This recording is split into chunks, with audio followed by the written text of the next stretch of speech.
The chandelier shimmered like frozen constellations above the grand ballroom, each crystal catching the light and scattering it into shards of brilliance. The scent of roses filled the air, mingling with the faint chill of champagne and perfume. The string quartet played softly, their melody too graceful, too practiced. Like everything about the evening, Rose Evans stood in the center of that perfection, her wedding gown a cascade of ivory silk and lace, fitted so flawlessly it felt more like armor than fabric. Around her, polite applause echoed from faces she barely knew, investors, politicians, people who came to witness the union of money and influence. To them, she was lucky. To her, it felt like standing at the edge of a beautiful, soundless void. Then the doors opened. Neil Grant stepped inside, tall and deliberate, every movement measured. His tuxedo was immaculate, his hair swept back, his expression unreadable. The man was all structure and silence, like marble carved into human form. His dark eyes didn't waver when they met hers. He walked past the priest, past the crowd, until he stood before her. For a moment the entire ballroom seemed to hold its breath. Then, with a single motion, he placed a folder on the oak table between them. "This is not a love story," Neil said, his voice calm but commanding, cutting through the hush like a blade. "It's a deal." The murmur of guests rippled across the room. Cameras hesitated mid-flash. Rose's fingers trembled at her side. She glanced at the folder, then at her father sitting in a wheelchair nearby. Pale, weak, clutching the oxygen tube like a lifeline. He smiled faintly at her, his lips moving without sound. "Please, Rosie." "Just sign it." Her throat tightened. The music faded entirely. Neil's lawyer stepped forward, pen in hand, reciting the terms as though it were any other business transaction. Joint assets, confidentiality, public appearances. No emotional entanglement. When it was her turn to speak, Rose said nothing. Instead, she reached for the pen. Her signature curved across the paper. Elegant, decisive, final. The priest cleared his throat and continued with the vows, his words mechanical, stripped of warmth. "Do you, Neil Grant, take this woman?" "I do." His answer came before the sentence even finished. "And do you?" "Rose Evans?" "I do." The words tasted like salt and glass. When the priest announced them husband and wife, applause erupted in polite brief hollow. No kiss followed. No promises, no laughter. Only the sound of pages turning as Neil closed the contract and handed it to his attorney. He turned to her then, his tone quiet enough for only her to hear. "My only rule," he said, "no love, no emotions." And before she could reply, he walked away. The rest of the evening blurred into fragments, hands shaking hers, champagne flutes clinking, cameras flashing. But through it all, Rose felt like a ghost wearing silk. Every congratulation sounded distant, like echoes in a cathedral. Later, when the guests were gone, she rode in silence beside Neil in the back of a black limousine. Rain streaked down the tinted glass, tracing crooked paths like tears the sky refused to hide. He stared straight ahead, never once looking at her. At the mansion, the driver opened her door. The estate loomed before her, vast, shadowed and silent, its marble pillars glistening under the rain. Inside, everything smelled faintly of cedar and cold. Neil paused only long enough to say, "Your room is on the east wing. The staff will assist you with anything you need." And then he disappeared down the hall. Rose stood in the foyer, surrounded by beauty that felt like ice. The walls shimmered with art, the chandeliers reflected her figure in fractured light, a bride without a smile. Somewhere above, the faint echo of Neil's footsteps faded away. She wandered through the rooms, touching the edges of polished furniture, the silver-framed photographs on the walls, all of them landscapes, not people. No warmth, no laughter, no trace of life. When she reached the staircase, she paused. The silence was so deep she could hear the rain hitting the windows.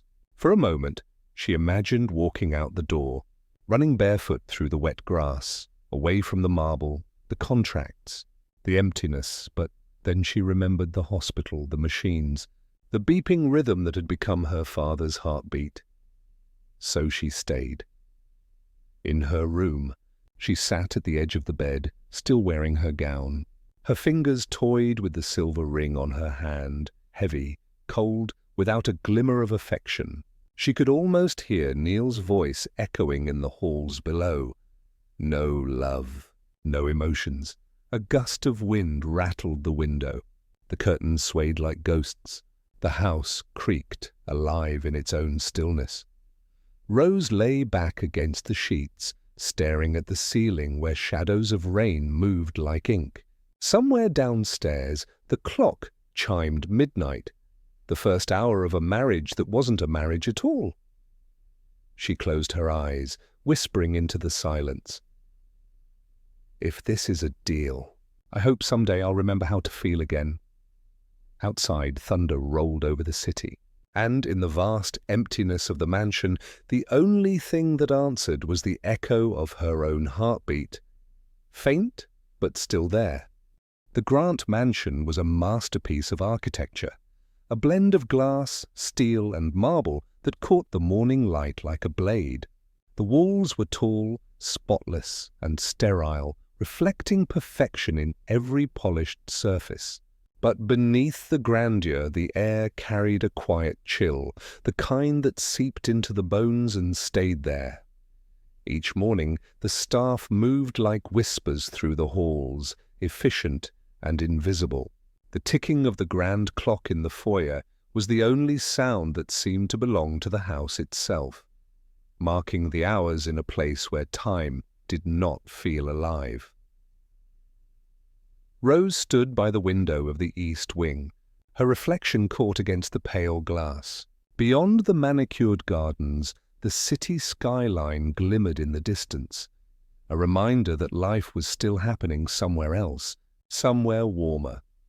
Breakfast was served in the dining hall, a long table meant for 20, though only one side was ever used. Neil sat at the far end, reading from his tablet, his posture as sharp as his reputation. A cup of black coffee cooled beside him. When Rose entered, he glanced up briefly. "Good morning," he said, the words polite but devoid of color. "Good morning," she replied, taking her seat several chairs away. The silence between them was thick, stretched by the echo of silverware and the faint hum of the air conditioning. She tried to speak once about the flowers in the garden, the weather, anything, but he gave only a nod before returning to his screen. It wasn't hostility. It was detachment, the kind that came from habit, from a man who had learned to build walls around every word he spoke. When breakfast ended, he stood. "I'll be at the firm until late. Dinner is optional." And then he left. The door shut softly, but the silence afterward felt deafening. The staff cleared the table, their eyes careful not to meet hers. One of them, Mrs. Carter, the housekeeper, hesitated near the doorway. "If you need anything, Mrs. Grant," she said gently, "the call button is on the desk in your room." Rose smiled faintly. "Thank you." When the woman turned away, Rose added quietly, "Do you ever talk to him?" Mrs. Carter's hands froze for just a moment. Then she gave a small, sad smile. "Mr. Grant doesn't let anyone into his world, ma'am." "Not anymore." And then she was gone. Hours passed. The mansion gleamed under sunlight that could not warm it. Rose wandered through rooms that looked like they belonged in a museum. Pristine, untouched, full of things that were meant to be admired, not lived in. She found the library by accident, a vast chamber of dark oak shelves and leather-bound books. The scent of paper and dust lingered in the air. She traced her fingers along the spines, pausing when she reached one titled Love and Law. The irony of devotion. It felt almost like a cruel joke. By afternoon, she decided to do something small, something human. In the kitchen, she arranged fresh flowers from the garden. White lilies, soft hydrangeas, and pale roses, placing them in a vase on the marble counter. The head maid blinked in surprise. "Mr. Grant doesn't care for flowers, ma'am." "Then maybe," Rose said softly, "he just forgot what they smell like." When evening came, she set the vase in the main hall, hoping the soft colors might ease the harsh lines of the place. But when Neil returned home, he didn't even glance at them. He walked past her with a brief nod, his footsteps echoing down the corridor until they faded completely. That night, Rose dined alone in the small breakfast room. She could hear the faint hum of his study door closing, the sound of papers shifting, the quiet clink of glass. The mansion wasn't haunted, but it felt like it could be. She went upstairs, stopping at the landing to look at the flowers again. They were beautiful, fragile, alive, everything the house was not. She whispered into the stillness, "Maybe someday you'll notice." The grandfather clock in the foyer answered with a steady tick. Tick, tick. Hours later, she sat by her window watching the lights of the city flicker beyond the gardens. Somewhere out there, laughter drifted through restaurants. Music filled small apartments. People loved and fought and felt. Here, only silence kept her company.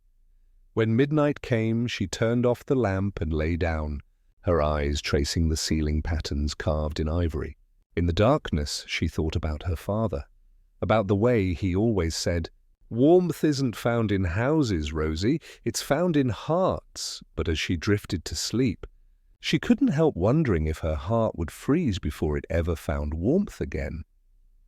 Down the hall, the clock chimed once more, and the sound lingered long after the echo died. The rain had been falling for 3 days straight, soft and persistent, like the sky itself was trying to wash the city clean. Rose stood by the window of her room, watching droplets slide down the glass in slow, uncertain trails. The world outside seemed muted, grey, and strangely peaceful, a reflection of the quiet life she was living inside the mansion. It had been weeks since the wedding, and nothing had changed between them. Neil still left early, returned late, spoke little. Meals remained silent, their lives orbiting each other like two distant stars. Yet something had begun to shift. Small, almost invisible moments that made her pause. The first was the envelope. It arrived one morning, placed neatly on her breakfast plate beside the folded newspaper. No note, no signature, just the hospital's letterhead. When she opened it, tears filled her eyes. Every medical expense, every pending payment for her father's surgery, cleared, paid in full. She went to Neil's study that evening. He was at his desk, the warm glow of the lamp softening the sharp planes of his face. "I saw the hospital notice," she said quietly. "Thank you for helping my father." He didn't look up from his papers. "It wasn't help. It was part of the agreement." She hesitated. "Maybe, but it means more to me than that." His pen stopped mid-line. He said nothing, but for the briefest second she thought she saw something flicker behind his composed exterior. A crack in the marble. Then it was gone. That night, as she walked past his study, she noticed the light was still on. Through the half-open door, she saw him sitting there, motionless, staring at nothing. The decanter of whiskey beside him was untouched. His loneliness filled the room more than the silence ever could. The next morning, Rose woke with a fever. She must have caught the rain the day before, wandering through the garden when the drizzle began. Her body felt heavy, her throat raw. She stayed in bed, half asleep, the world fading in and out like a dream. When she opened her eyes again, the light was dim. Someone had been there. On the nightstand sat a tray, a glass of water, a small cup of medicine, and a folded napkin. The faint scent of Neil's cologne lingered in the air. Fresh and understated, she smiled weakly, touching the glass. Later that week, she found herself standing at the front entrance when another storm rolled through. The sky cracked open, thunder echoing through the hills. She was about to close the door when she saw Neil outside, speaking with one of his drivers. The rain poured down in sheets, yet when he noticed her, he walked towards her. "Without an umbrella, you'll get soaked," she said, startled. He didn't reply. Instead, he stepped past her and took the umbrella from the stand, opening it above her head. The rain drummed softly on the fabric. For a moment, they stood in silence. Two strangers sharing a small, borrowed space of warmth. "You should go inside," he said finally, his voice quieter than usual. "So should you." His eyes met hers then, grey, unreadable but not cold. There was a kind of tiredness in them, the kind that comes from carrying too much for too long. Without another word, he handed her the umbrella and turned away, walking back into the rain. That night, as Rose arranged fresh flowers in the foyer, she caught her reflection in the mirror. Pale, thoughtful, changed. The woman staring back at her wasn't just lonely anymore. She was curious. Who was Neil Grant really? The ruthless lawyer the world feared? The man who drew contracts instead of emotions? Or the quiet figure who left medicine by her bed and walked into storms without hesitation? Days later, she found herself in the garden again. The rain had stopped, leaving everything washed clean. Neil stood on the balcony above, his shirt sleeves rolled up, tie loosened, a rare sign of imperfection. He seemed lost in thought, staring at the horizon. Rose watched him for a while, unseen. The wind lifted her hair, and the scent of damp earth filled the air. For reasons she couldn't explain, she whispered softly to herself. Maybe he isn't incapable of love. Maybe he just forgot how. That evening, as the sun dipped low, she passed by his study once more. The door was open this time. On the desk lay a photograph, faded, old, of a younger Neil with a woman she didn't recognize. The edges were worn, the glass cracked slightly. She didn't dare ask. Instead, she left a single white rose on the table beside it, a quiet gesture of gratitude, perhaps even hope. When Neil entered later, he noticed the flower immediately. He didn't touch it, didn't move it, but his gaze lingered on it far longer than he meant to.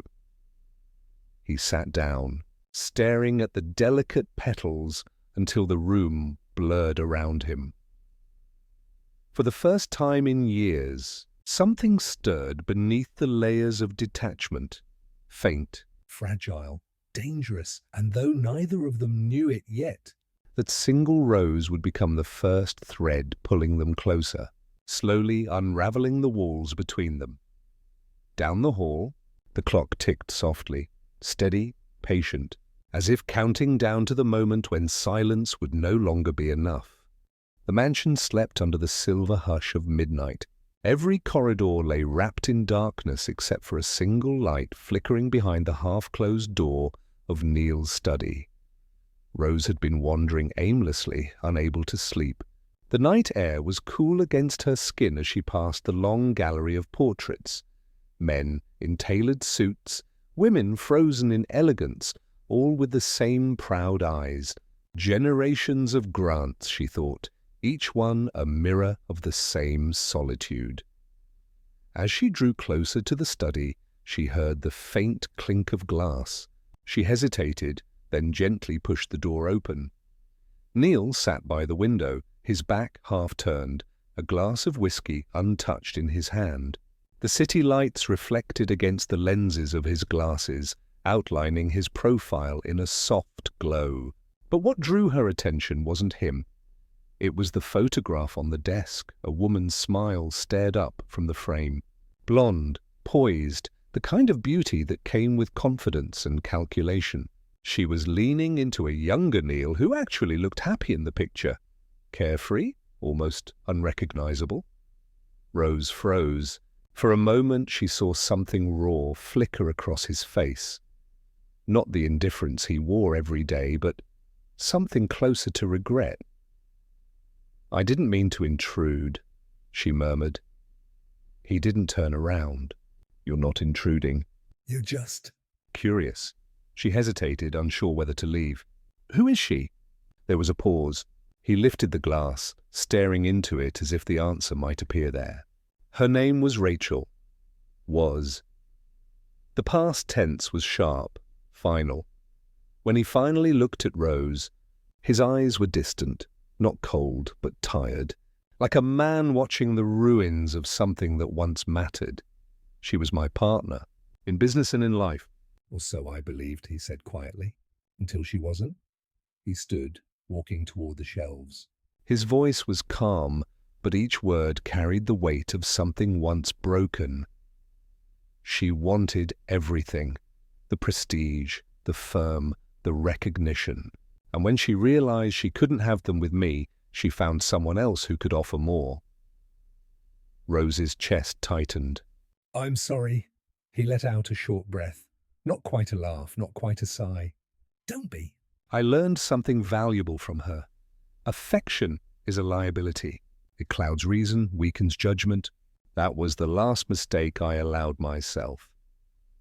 He turned back toward the window, the reflection of city lights shimmering across his face. The only things that endure are rules, contracts, control. Emotions have no place in law or in life. Rose wanted to say something, anything, but words seemed too fragile to bridge the distance between them. She left quietly, the image of him standing there, alone with his ghosts, etched deep into her mind. The next morning, sunlight poured through the windows, softening the marble into shades of gold. In the kitchen, Mrs. Carter, the housekeeper, arranged fresh pastries on a tray. Rose joined her, the faint aroma of coffee grounding her back to the present. "Mrs. Carter?" she asked gently. "Did you know Rachel?" The woman hesitated, then nodded. We all did. She was clever, charming, made everyone believe she truly loved him. Until the day she betrayed him, Rose frowned. Betrayed him how? She used confidential information from his firm to build her own. It nearly destroyed him. Mrs. Carter lowered her voice. He never spoke her name again after that night. But sometimes when he thinks no one's watching, he keeps that photograph near. As if he's trying to remember what trusting someone once felt like. Rose felt something stir. A quiet ache for the man who believed control could protect him from heartbreak. She excused herself and returned to her room, sitting by the window where the light fell gently on her lap. The morning stretched on, still and golden. She thought of Neil's face in the half-light, of the bitterness in his voice when he spoke of love as though it were poison. On her desk lay a small stack of stationery. Without thinking too much, she picked up a pen and began to write. Not everyone leaves. Some people just wait. Outside your walls, she didn't sign her name. She didn't need to. That evening, when Neil returned from the firm, he found the folded note resting on his desk beside the now familiar photograph. For a long while he simply stared at it. Then, with a quiet motion, he picked it up. His thumb brushed over the words, delicate, sincere, unguarded. Outside, the wind rustled through the trees, carrying the faint scent of roses from the garden. Neil's gaze drifted toward the window. The glass reflected the faintest hint of movement. A silhouette in the garden, small and still, looking up at the house. He didn't open the window. He didn't call out. But, for the first time in years, the study didn't feel quite so empty. The photograph, the note, and the silence between them formed a fragile truce, an unspoken understanding that maybe, just maybe, the walls he'd built weren't as indestructible as he thought. And somewhere deep inside, beneath years of precision and pain, a single thought whispered, maybe she's different. For the next few days, Neil found himself distracted, not by work, not by contracts, but by the quiet echo of handwriting he couldn't forget. Not everyone leaves. Some people just wait, outside your walls. The note sat folded neatly inside the top drawer of his desk. He told himself he should throw it away. He didn't. At first, it was just curiosity. Then it became awareness. He noticed the faint scent of her perfume in the hallway, the sound of her footsteps in the mornings, the way her laughter, soft and infrequent, seemed to linger longer than it should. The house, once filled only with silence and order, began to feel subtly alive. He caught himself glancing toward the garden when he should have been reading case files. Once, through the window, he saw her kneeling beside the hydrangeas, hair tied loosely, sunlight catching on her cheek. Something inside him paused. A strange, quiet pull he couldn't define. That evening, as the sunset painted the marble floors amber, Neil closed his laptop and walked down the corridor toward the kitchen. Mrs. Carter looked up in surprise. "Mr. Grant? Has Mrs. Grant eaten?" he asked. "Not yet, sir. She mentioned she'd wait." He hesitated, then said simply, "Set the table for two." When Rose entered the dining room later, she stopped in the doorway. For the first time since the wedding, the table was prepared for both of them. 2 plates, 2 glasses of wine. The candles flickered gently, casting golden ripples across the silverware. Neil stood at the head of the table, not with his usual commanding air, but with something quieter, uncertainty. "Good evening," he said. "I thought perhaps we could share dinner tonight." Her heart lifted a little, though she hid it behind a polite smile. "That would be nice." They sat. The clinking of utensils filled the air, awkward, careful, almost formal. The roast lamb was tender, the wine expensive, the atmosphere fragile. For a while, they spoke of simple things: the renovation of the garden, a recent charity event, the weather in Boston. But even those small exchanges felt monumental in a house that had forgotten the sound of conversation. At one point, she mentioned her father's favorite dish, chicken pot pie, and how she used to cook it every Sunday. Neil's lips curved slightly, almost imperceptibly. "I can't imagine you in a kitchen," she laughed softly. "Most people can't." But it was the only place in our house that ever smelled like happiness. The silence that followed wasn't cold anymore. It was thoughtful. When she reached for her glass, her fingers brushed against his, a fleeting, accidental contact. But it was enough. Neil froze. His breath caught. He looked at her, and for the first time the air between them shifted. It wasn't duty or pity or formality. It was something human, fragile, terrifyingly real. Their eyes met and held. He was the first to look away, clearing his throat. "You should rest after dinner. You've had a long day." Rose smiled faintly. "So have you." When she rose to leave, he stood as well. Old habits of courtesy surfacing from somewhere deep in his upbringing. She turned to thank him, but stopped when she saw the expression on his face. Distant, conflicted, as if he were fighting a war inside himself. That night, Neil sat alone in his study, the wine untouched beside him. The house was quiet again, but not the same. The silence now carried her presence. Soft footsteps fading down the hall, the echo of laughter still trembling faintly in the air. He leaned back in his chair, closing his eyes. He could still feel the brief warmth of her touch against his hand, like a spark that refused to die. His thoughts betrayed him. He remembered the way she smiled when she spoke of her father, the gentleness in her voice when she thanked him. No contract, no rule, no clause could explain the way that memory made his chest ache. "This is dangerous," he told himself. "You made a promise." But the truth gnawed at him.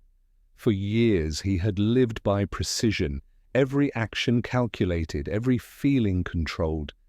Yet one woman's quiet resilience had begun to unmake all of it. He stood abruptly, pacing toward the window. Outside, the rain had stopped, leaving behind a sky streaked with moonlight. The reflection of his own face stared back at him, composed, disciplined, hollow. He whispered into the glass, almost accusingly. "What are you doing?" The house didn't answer. In the guest wing, Rose sat on her bed, reading under the soft lamplight. But her mind wasn't on the pages.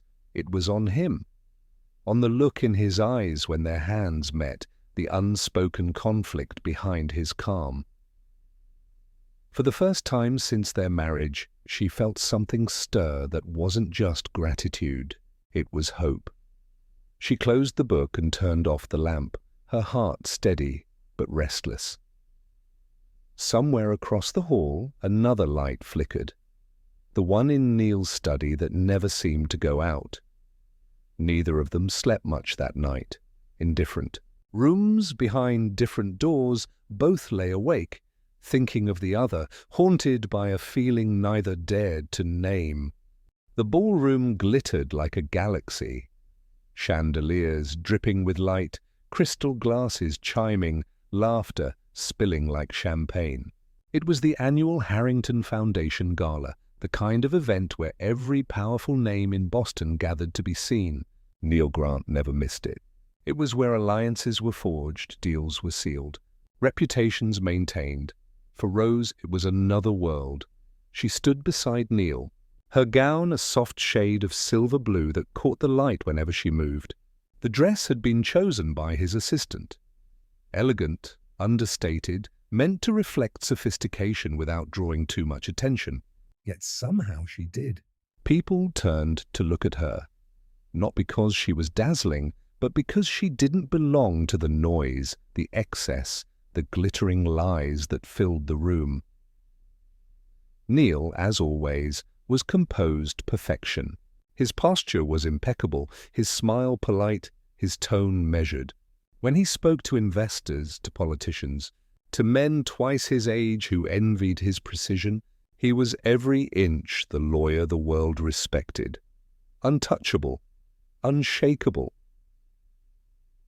But as the night deepened, a ripple of whispers moved through the crowd like wind through glass. Rose followed the subtle shift in the air. And then she saw her, Rachel, the woman from the photograph. Her entrance was calculated, the kind of confidence that demanded space without asking for it. She wore red, the color of danger, of memory. Her smile was sweet, but her eyes were razor blades. "Well," Rachel said as she approached, voice dripping with practiced warmth. "If it isn't Neil Grant, still writing contracts instead of love letters?" Neil's jaw tightened almost imperceptibly. "Rachel!" She turned her gaze to Rose, a slow, deliberate scan from head to toe. "And this must be the new Mrs. Grant. I've heard so much." Rose offered a polite smile. "I'm sure you have." Rachel's laugh rang sharp and brittle. "You're lovely. But tell me, dear, what's it like being part of a contractual arrangement?" The words cut through the air like glass. A few nearby guests turned subtly, pretending not to listen. Neil's voice dropped low, quiet but lethal. "That's enough." "Oh, come now," Rachel purred, swirling her champagne. "We all know you, Neil. You don't do love, you do business." It must be convenient for her, though. A little signature in exchange for a lifetime of comfort. The crowd murmured. Someone gasped softly.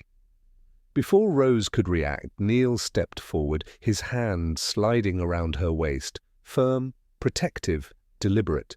His voice carried through the silence that followed. "My wife," he said evenly, "deserves your respect. And if you ever speak of her that way again, Rachel, I won't be so polite." The room went utterly still. Even the music seemed to falter. Rachel blinked, her smile faltering for just a second, but she recovered quickly, smirking. "Well, it seems marriage has made you brave, Neil. Or perhaps—" "Sentimental?"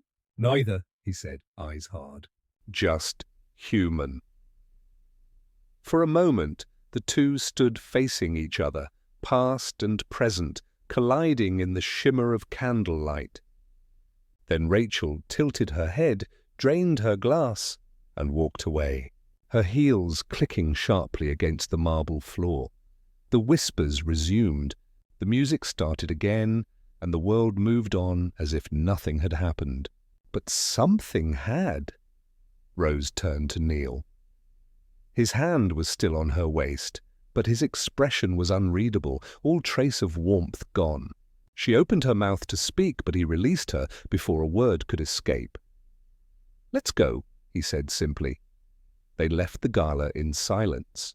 The drive home was long, the hum of the car filling the void where conversation should have been. When they arrived at the mansion, Neil walked ahead, shoulders stiff. Rose followed him to the grand staircase. "Neil," she said softly. "Thank you for defending me." He stopped, but didn't turn. "It was necessary." "That's all?" A pause. "Then, that's all?" He walked away before she could answer. Later, Rose wandered into the sitting room. The house was quiet again, heavy with unspoken things. She stood by the fireplace, staring at the reflection of the flames on the marble floor. Rachel's words replayed in her mind. Cruel, deliberate, but not entirely untrue. This marriage had begun as a contract, but somewhere between signatures and silence, it had become more, at least for her. She wanted to believe that Neil's defense meant something, that maybe he'd done it because he cared.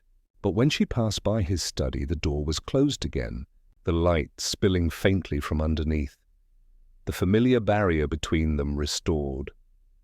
Through the crack in the door, she could see him standing by the window, his hand pressed to the glass, his reflection fractured by the rain. He looked like a man fighting ghosts. Rose turned away, her heart heavy. She didn't knock. She didn't try to reach him. Instead, she whispered into the empty hall, "You don't have to keep saving me if it means losing yourself again." Upstairs, she slipped off her jewelry, her gown, the mask of grace she'd worn all night. In the mirror, she saw a woman both stronger and sadder than before. She extinguished the light, but sleep didn't come easily. The sound of rain against the windows seemed to echo the rhythm of her heart. Steady, aching, waiting, and somewhere down the hall, Neil stood in the same silence, eyes closed, the ghost of a woman in red still haunting his mind. He had defended Rose tonight, but in doing so, he'd also reopened every wound he thought he'd buried. The following morning was grey and hushed, the kind of silence that follows a storm but offers no peace. The gala had ended, yet its echoes lingered. In the tabloids, in whispered gossip, and most of all, in the quiet spaces of the Grant mansion. Rose sat by the window in the breakfast room, untouched coffee cooling beside her. Outside, the garden looked damp and fragile under the pale sun, the petals of her carefully tended roses heavy with dew. She traced a finger around the rim of her cup, the scene from last night replaying in her mind. Rachel's voice, sharp and mocking. Neil's hand at her waist. His cold retreat afterward. She wanted to believe that his defense meant something, but the distance that had settled between them since then told another story. Mrs. Carter appeared at the doorway. "Mr. Grant's in the study," she said gently. "He's not to be disturbed, but his friend Mr. Dawson just arrived. They've known each other since law school." Rose nodded, forcing a smile. "Thank you." When the housekeeper left, Rose remained still for a long moment, torn between restraint and curiosity. Finally, she rose, her bare feet silent against the polished floor. She wasn't trying to eavesdrop, not really. She just needed to understand the man she'd married. She stopped just short of the half-closed door to Neil's study. The deep timbre of his friend's voice drifted through the crack. "So that's her? The woman from the wedding photos? She's different, Neil." Neil's reply came after a pause. "She's not like Rachel, if that's what you mean." "Then what's the problem?" "You're married now, aren't you? The press loves the story, won't?" the brilliant lawyer finally settling down. "This marriage isn't about love," Neil said quietly. "It never was." Rose's breath caught, but she didn't move. His friend chuckled. You keep saying that, but you're fooling no one. I saw you last night. "The way you looked at her when Rachel started talking, that wasn't indifference." There was a long silence. Then Neil's voice again, lower, unguarded. "She deserves better than my broken pieces." The words fell like a stone into water, rippling through the stillness. Rose felt her throat tighten. "She thinks I'm cold," Neil continued, "but it's not because I don't care. It's because I do." I can't. He stopped, the sound of glass touching wood. I can't go through it again, Dawson. The lies, the betrayal, the feeling of watching everything I built fall apart. I lost myself once. I won't risk it again, not even for her. "You think you're protecting her," Dawson said softly. "But what you're really doing is keeping both of you imprisoned." Neil's reply came slowly, a confession dragged out of him. "If she leaves someday, it'll hurt less if I never let myself believe she loves me." That was enough. Rose pressed a hand to her mouth, her eyes stinging. She backed away silently, her heart pounding as though it might shatter her ribs. In her room, she sank into the chair by the window. The sunlight had shifted, warm and indifferent, spilling across the floor like it belonged to another world. He wasn't cruel. He wasn't heartless. He was just afraid. And that realization hurt more than anger ever could. She thought of all the small kindnesses, the medicine by her bed, the umbrella in the rain, the quiet dinners. Each moment had been a piece of the truth he refused to speak. Her tears came then, quiet and unrelenting. She didn't cry because he'd rejected her, but because she finally understood the cost of what he was trying to protect. The price of fear disguised as control. That evening, she avoided dinner. She stayed in the garden until dusk, the air thick with the scent of wet earth and blooming roses. When Neil passed by the terrace on his way out, he hesitated. Their eyes met for an instant. His expression unreadable, hers filled with the words she could never say. He inclined his head slightly. "You didn't eat." "I wasn't hungry," she said softly. "Are you Angry about last night? She shook her head. "No." Then after a pause, "I just wish you'd stop trying to protect me from something that isn't even here anymore." He frowned slightly, but said nothing. He left her standing among the flowers, the faint scent of rain clinging to her dress. When the door closed behind him, she whispered into the twilight, "I wish you could see that love isn't what breaks people, it's what puts them back together." The first stars appeared above the garden. Rose tilted her head back, letting the cool air dry her tears. Somewhere inside the mansion, the piano began to play, a few hesitant notes, uncertain but tender. She smiled faintly through the ache in her chest. Perhaps he wasn't ready to love her, but she knew deep down that someday he might try. And until then, she would wait. Not because of the contract, but because of the quiet truth she now carried in her heart. The hospital room smelled faintly of antiseptic and wilted flowers. Machines hummed softly, tracing the fragile rhythm of a fading life. Rose sat beside the bed, her hands clasped around her father's, hands once strong and steady, now frail and trembling. He had been asleep for hours, his breathing shallow. Outside, the winter sun cast thin light across the floor, pale and cold like glass. "You can rest now, Dad," she whispered, brushing his forehead. "You've fought enough." A nurse entered quietly, adjusted a few settings, then left them alone again. The air felt heavy, thick with the kind of silence that says everything words can't. When his breathing stopped, Rose didn't cry at first. She only sat there, still holding his hand, her thumb tracing over the calluses that had once held her steady as a child. It wasn't until the nurse returned, and gently drew the sheet over him that the truth began to sink in. And the tears came, slow and unstoppable. Later that evening, as she sorted through her father's belongings at the small hospice room, she found a sealed envelope addressed in his careful handwriting. "For my Rosie." Her breath caught. Sitting down, she unfolded the letter with trembling hands. "My dearest girl, I know you'll read this when I'm gone." I wish I could tell you these words in person, but if you're reading them, it means life has taken its turn. "You've always carried other people's burdens, Rosie, mine most of all." I know you think marrying that man was a way to save me, but you don't owe the world your happiness. Live for yourself, not for the debts of others. "And if you ever feel trapped, remember, doors are meant to open." The ink was shaky, smudged at the edges, but the message was clear. A father's final plea for her freedom. That night, back at the mansion, Rose sat in the dim glow of the bedside lamp. The letter spread open beside her. The clock ticked softly, the sound both comforting and cruel. Her wedding ring caught the light, a perfect circle, cold against her skin. She turned it slowly between her fingers, thinking of every silent dinner, every unspoken word, every moment she'd tried to fill the emptiness with hope. Neil had given her safety, stability, a chance to save her father. But he had also built a cage, one she had willingly stepped into.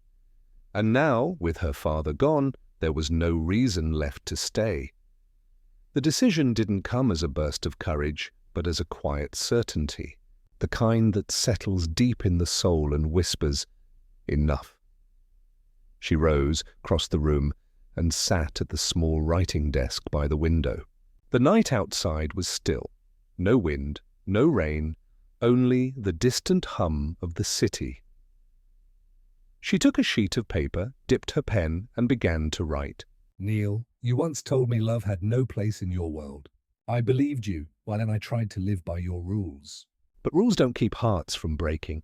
They only make the silence louder. You taught me strength. You taught me restraint. You taught me how to stand without leaning on anyone. And now I have to use what you taught me. To leave. I can't stay where love is forbidden. Rose. She folded the paper carefully, pressing it flat, as if to contain everything she couldn't say aloud. Then she placed it on his desk in the study, right where he would see it first thing in the morning. Her gaze lingered on the photo of him with Rachel, still framed neatly beside a stack of case files. For the first time, she didn't feel jealousy or anger, only sorrow. He had built his world on contracts because love had once destroyed him, and now she was breaking that same world apart, not out of revenge but mercy. She went upstairs, packed a small suitcase. Nothing more than essentials. Before leaving, she paused at the threshold of the grand foyer. The chandelier above shimmered faintly in the darkness, scattering fractured light across the marble floor. She remembered the day she first walked in, the cold beauty of it, the way silence had greeted her like an old friend. Now she realized the house wasn't cold because of marble or glass. It was cold because no one had ever stayed long enough to make it warm. She stepped outside. The air was crisp, scented faintly with pine and sea salt carried from the distant harbor. For a long moment, she stood under the vast night sky, suitcase in hand, her heart both heavy and light. When she finally walked away, her footsteps were soft but certain at dawn. Neil returned from an overnight trip to New York. The driver parked in the circular driveway, and the mansion loomed against the pale horizon. Everything looked the same, too perfect, too quiet. He entered the foyer, his shoes echoing against the marble. The housekeeper met him with a strained expression. "Welcome home, sir. Where's Rose?" he asked absently. Removing his coat, Mrs. Carter hesitated. She left a letter for you. It's in your study. Something in her tone made him freeze. Without a word, he strode to the study, each step heavier than the last. The envelope lay on his desk, her handwriting unmistakable. He opened it slowly, reading every line, every curve of ink, every pause in her breath. By the time he reached the end, His hands were shaking. For years, he had mastered control, his emotions, his image, his life. But now, standing alone in the golden light of morning, control meant nothing. He sank into the chair, the letter still trembling between his fingers. The silence pressed around him like a verdict. For the first time in a very long time, Neil Grant felt something he couldn't define. Loss, regret, or maybe the beginning of understanding. The morning light had never seemed so cruel. It poured through the tall windows of the study, bathing the letter in gold, as if mocking the man who had once believed everything could be controlled, even the heart. Neil read Rose's words again and again until the ink blurred. Every sentence struck like the echo of something he'd spent years denying. You taught me to be strong. But I can't stay where love is forbidden. The phone on his desk rang, sharp and insistent. He didn't answer. Papers lay scattered, contracts unsigned, schedules forgotten. For once, the empire he'd built no longer mattered. When Mrs. Carter entered quietly, she found him standing by the window, still in the same position as when he'd first read the letter.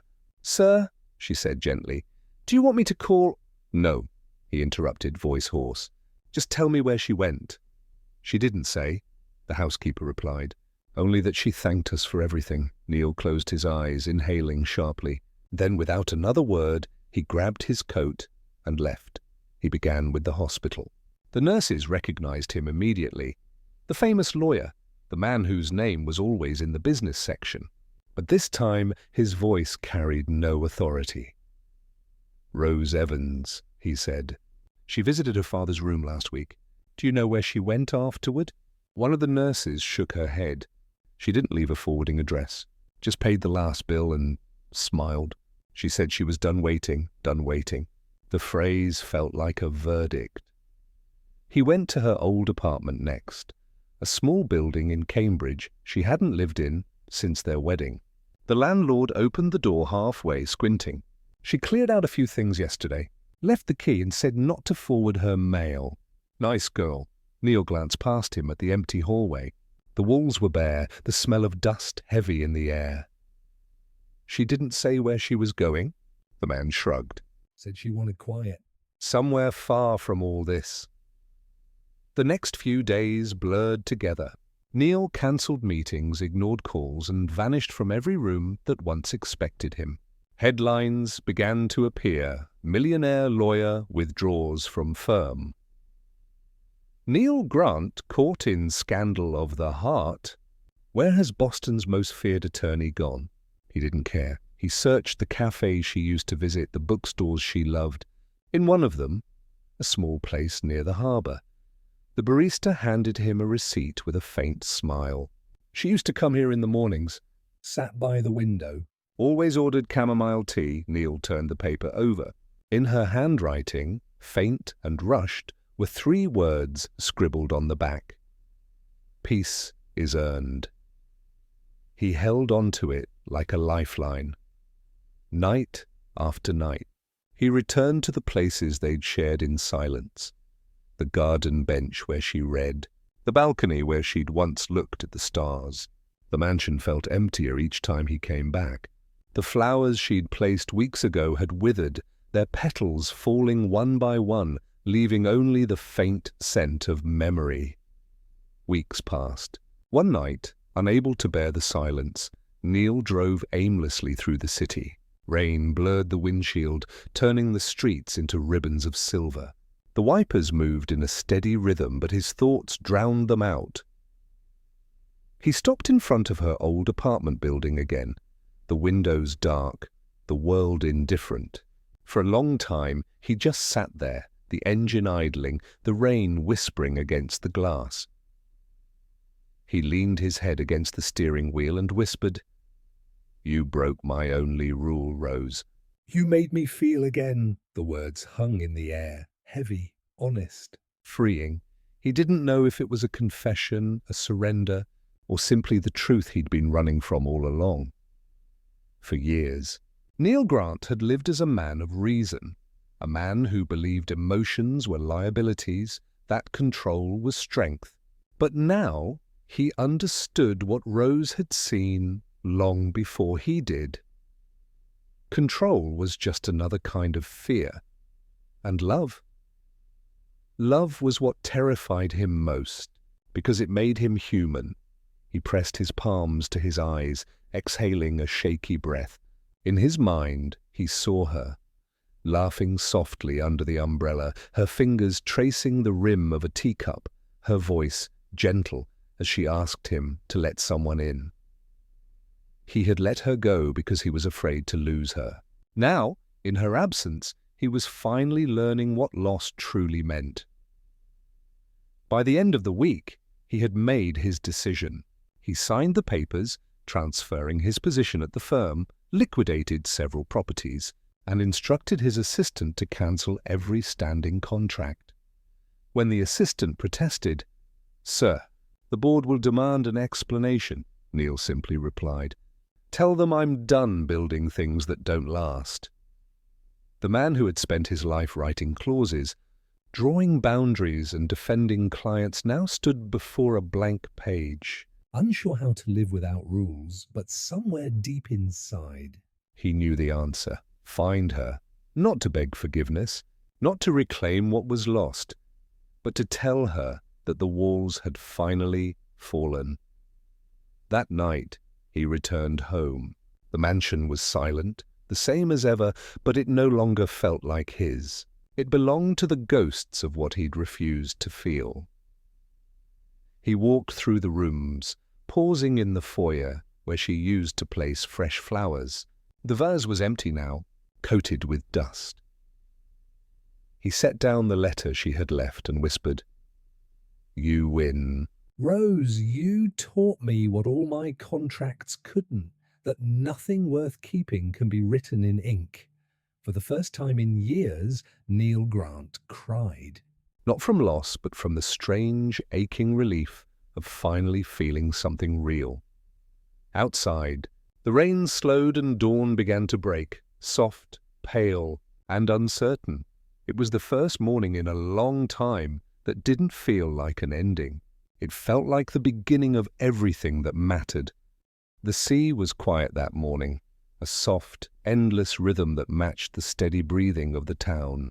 Mist curled over the shoreline like silk, wrapping the small coastal village in a calm only early mornings could hold. Rose unlocked the door to the Lighthouse bookshop, her little store tucked between a bakery and a cafe that always smelled of cinnamon. The brass bell above the door chimed softly as she stepped inside. It still surprised her sometimes, the simplicity of it all, the soft creak of old wooden floors, the faint scent of coffee mixing with sea air, the murmur of pages fluttering when the wind found its way in. This was her world now, small, imperfect, but her own.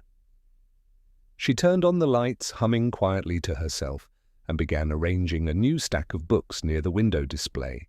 Outside, the ocean stretched out in muted blues, waves licking the edge of the boardwalk.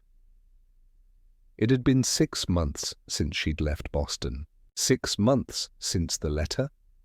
At first, she hadn't known what to do with the silence.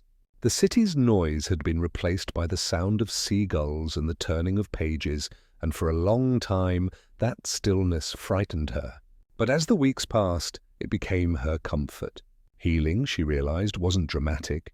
It was quiet, almost invisible. Customers came and went, locals, travelers, children spending pocket money on used paperbacks. They'd ask her about recommendations and she'd smile, offering titles about second chances and stories that ended in the warmth of sunrise. She never told them those were her favorite endings because she was still learning to believe in them.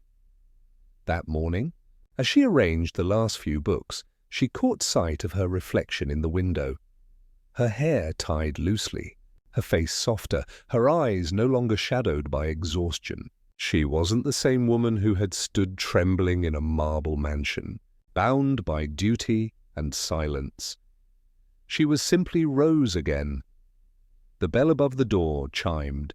She looked up, expecting a customer, maybe Mrs. Whitmore from the bakery, or one of the fishermen stopping by for coffee and a mystery novel.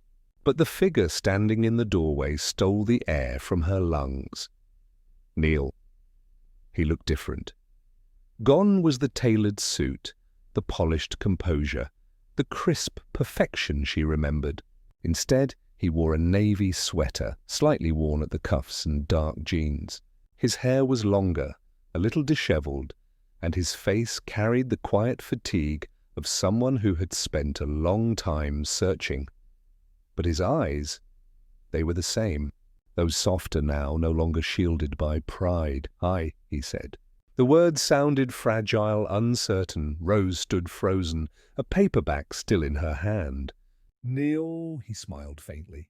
"I came without a contract this time." The simple sentence broke something in her. She set the book down slowly, her fingers trembling.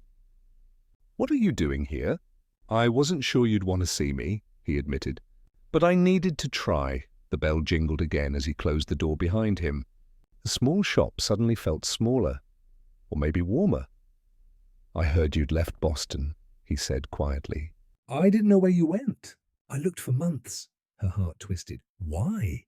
"Because," he said, stepping closer, "for years I thought control was strength.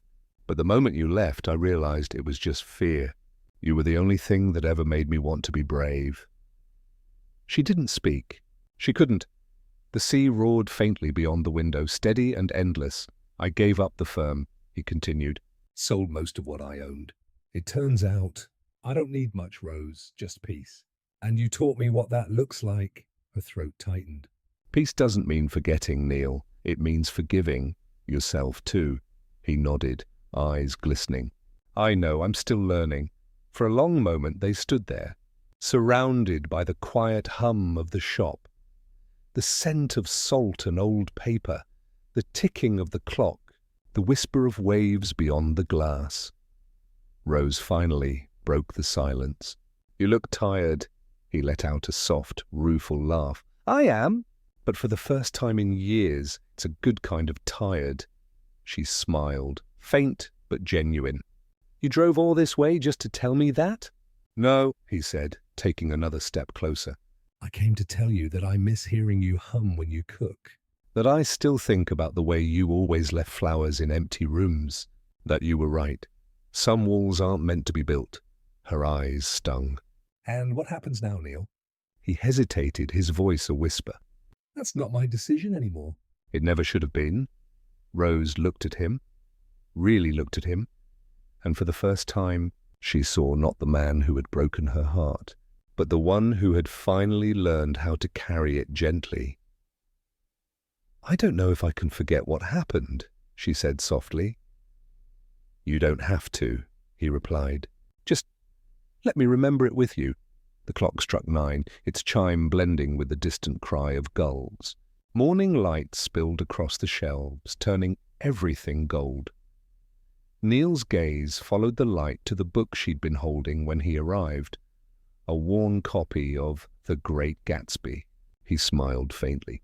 "You still love stories about impossible love." "Maybe because I like to see them end differently," she said. He met her eyes. "And maybe this one still can." For the first time in months, Rose laughed, small, real, and full of something she thought she'd lost. Hope. She didn't move toward him, not yet, but she didn't look away either. Between them, the distance no longer felt insurmountable. It felt like the last breath before a new beginning. Outside, the fog began to lift. The sea shimmered in the sunlight, endless and alive. The day stretched gently along the main coastline, sunlight spilling through clouds that looked as soft as silk. Inside the lighthouse bookshop, the air smelled of salt and paper, the scent of a story just beginning. Rose brewed 2 cups of coffee, one black, one sweetened, just the way she remembered. She carried them to the small table by the front window, where the ocean was framed like a painting. Neil stood there, hands in his pockets, looking out at the horizon. He turned as she approached, a hint of wonder flickering in his eyes.